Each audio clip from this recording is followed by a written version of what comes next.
اعوذ باللہ من الشیطان الرجیم بسم اللہ الرحمن الرحیم الحمد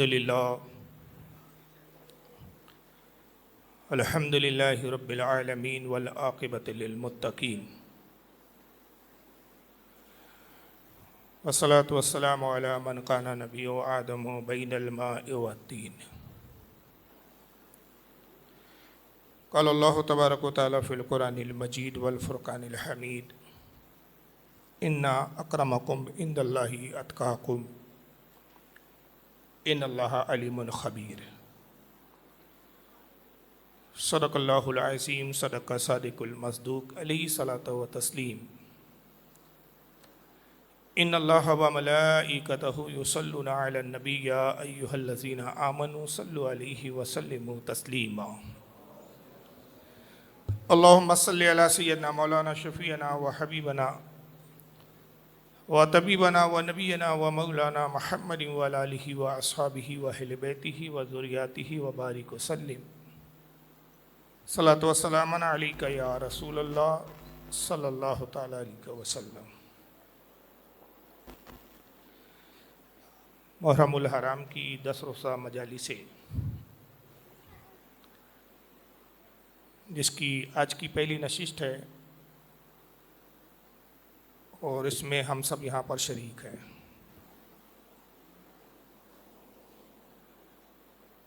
قدیم روایت کے مطابق